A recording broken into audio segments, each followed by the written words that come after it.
Ces professionnels des médias abordaient sur l'action des membres du Conseil supérieur de la liberté de la communication, dont le mandat a expiré depuis le mois de novembre 2022, se sont dit insatisfaits du travail réalisé par cette institution de régulation des médias, un régulateur qui n'a pas pu contribuer à l'épanouissement de la presse congolaise.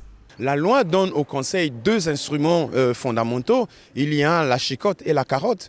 Mais très souvent, le Conseil se sert de la chicotte pour redresser la presse, pour gueuler la presse, pour crier sur la presse.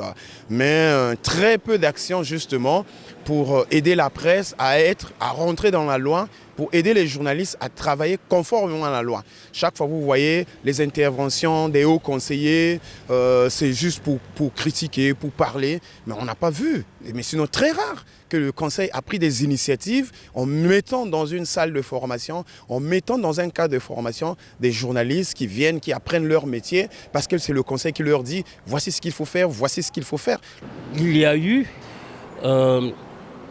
une très mauvaise implication des confrères de la communication qui ont joué un très mauvais rôle au niveau du Conseil. Et cela n'a pas été quelque chose de très positif pour le Conseil. L'absence de confiance entre eux, va causer comme des suspicions. Et cela a fait que vraiment les gens n'ont pas travaillé en harmonie. Et ça, s'il y a eu vraiment des échecs, c'est l'une des causes. Bon, vous voyez un peu, le Conseil supérieur de la liberté de communication a 4 commissions. On s'est rendu compte, je constate personnellement qu'il y a 2 seules commissions qui ont fonctionné. La commission administrative qui a suivi un peu le fonctionnement des médias. Bon, ça a entraîné des sanctions de certains journalistes, certains médias. Bon, il y a la commission technique qui a eu pour rôle aussi de veiller sur la création des entreprises de presse. Ceux-là aussi ont travaillé, mais il y a 2 autres commissions qui étaient chargées de la carte professionnelle, par exemple, et une commission qui était chargée de voir les questions de la publicité. Ceux-là vraiment fait du surplace. On n'a pas eu vraiment de résultats probants à ce niveau. D'autres professionnels des médias, bien qu'ils aient relevé quelques manquements de la part de l'ancienne équipe du Conseil supérieur de la liberté de communication, ont reconnu l'implication de cette institution dans la défense des intérêts des journalistes. Le président de l'institution, M.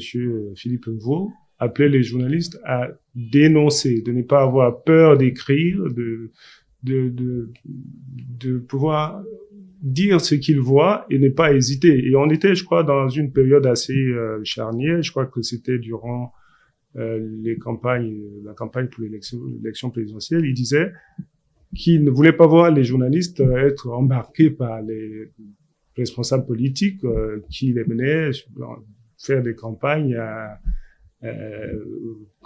électorales. Il souhaitait que les journalistes ne soient pas à la remorque des leaders politiques. Je crois que c'est un message qui est destiné à montrer aux journalistes que l'organe veut bien que les journalistes exercent de la façon la plus libre leur métier. À la différence de l'ancien bureau, celui qui est sortant était composé quand même des journalistes qui ont été des praticiens de terrain. Et je pense qu'ils ont été très à l'écoute, très engagés dans la défense, que ce soit des médias en cas de difficulté, ou encore des journalistes. Je crois que ce point-là, il est à relever. On a eu plusieurs cas, comme le cas de notre confrère Rossilo Tuna, des journaux qui ont eu quelques difficultés dans le pays, comme C'est le Piment. Je pense que le Conseil également a été très proche de ces journaux-là et de nos confrères. Ces professionnels des médias ont souhaité que le prochain Conseil supérieur de la liberté de communication apporte des solutions efficaces aux problèmes comme la délivrance de la carte de presse, la régulation de la publicité et la redistribution de la redevance audiovisuelle.